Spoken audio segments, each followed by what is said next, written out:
Selamat pagi, Assalamualaikum warahmatullahi wabarakatuh. Semoga teman-teman di rumah selalu dalam keadaan sehat ya, sehat lahir dan batinnya, dan harus sehat iman dan Islamnya. Amin ya Allah, amin ya rabbal alamin. Teman-teman, pagi ini aku akan buat budget untuk bulan Agustus sampai dengan bulan Desember. Loh kok banyak banget? Ya memang aku kalau bikin budget itu biasanya untuk 1 tahun. Justru baru kali ini aku buat 6 bulan karena ada perubahan yang cukup signifikan.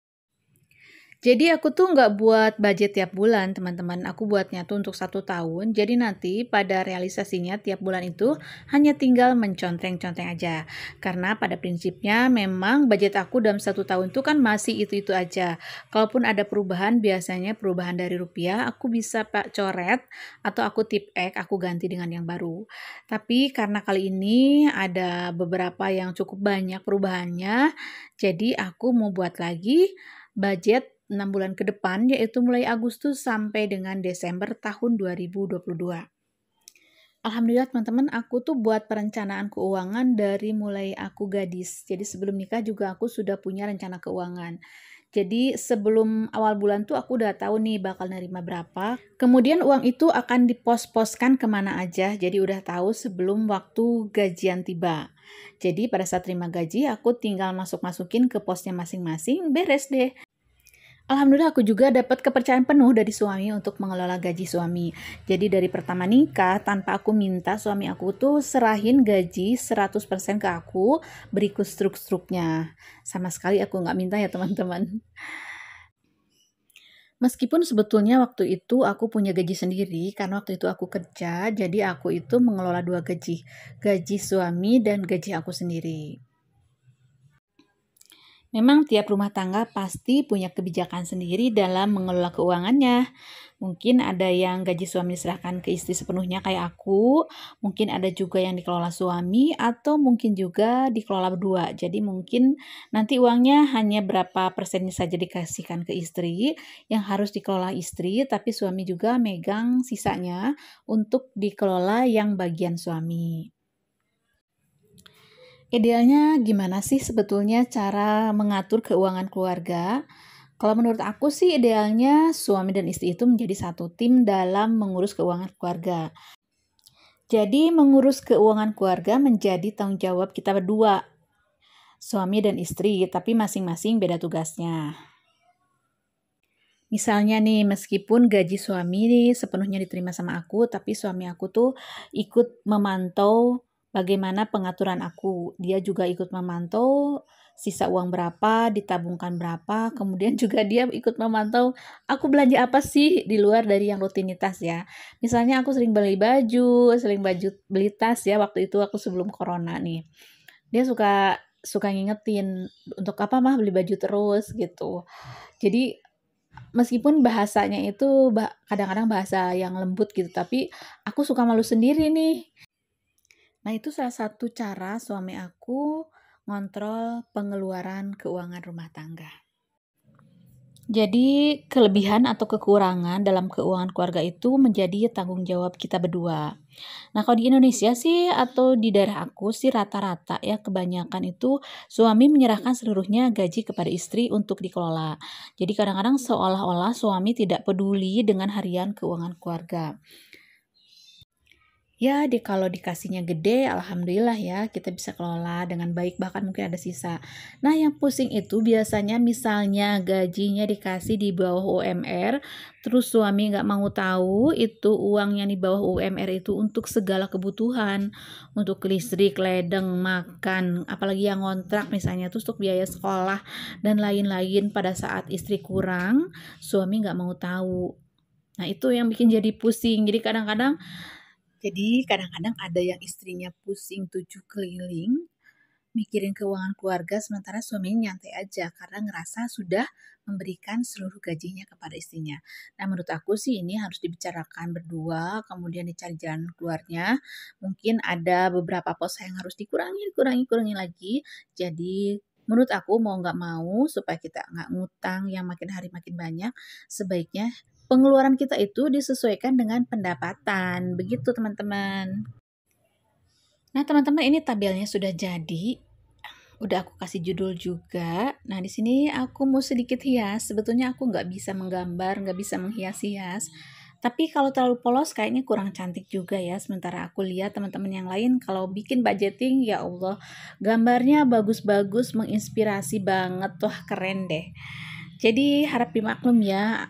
Kalau aku bikin budgeting itu simple-simple aja. Simpel buatnya, simpel pakainya juga, menghemat banget waktu, menghemat kertas juga, menghemat pensil juga, pastinya menghemat keuangan keluarga.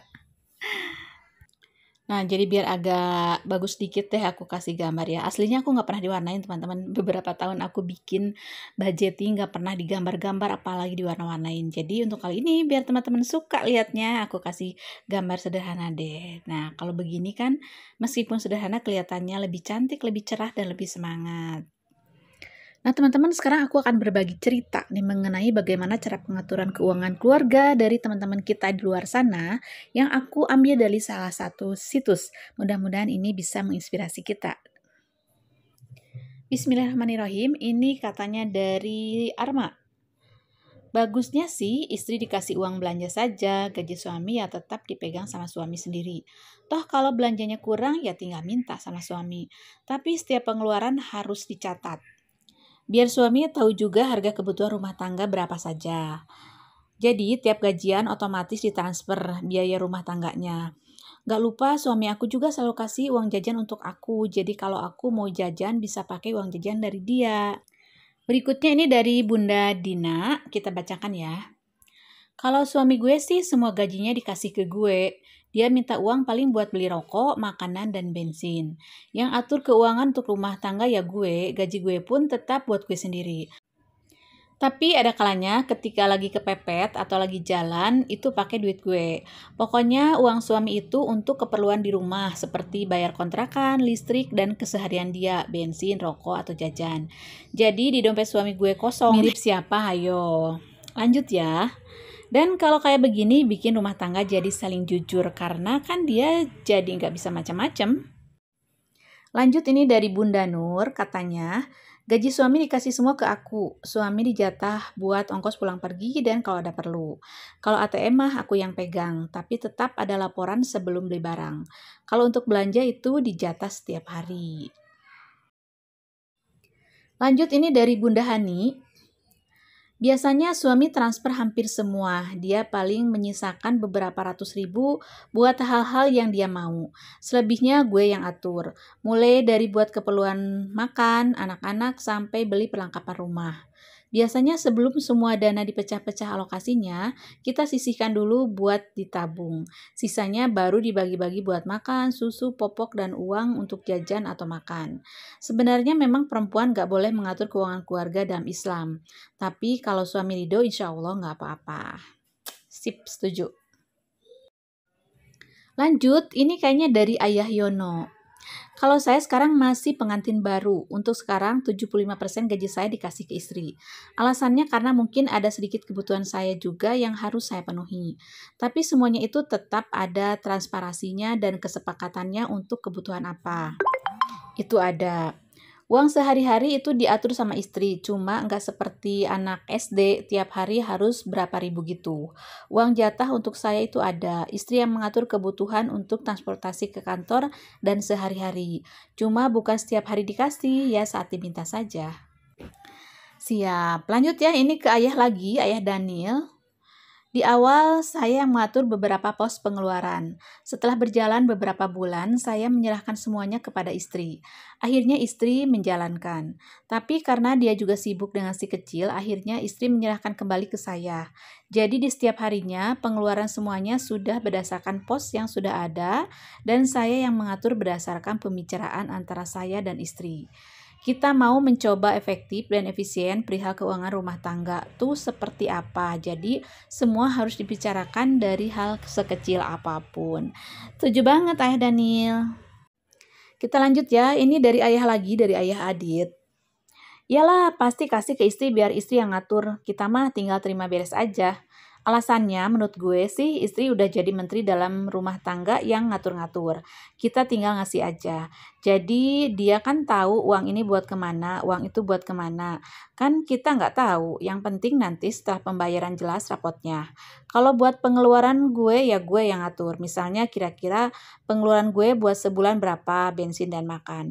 Nanti tinggal dikasih sama istri gue. Kalau ada pengeluaran mendadak ya gue bilang ke istri nanti dikasih sama dia. Oke juga ya.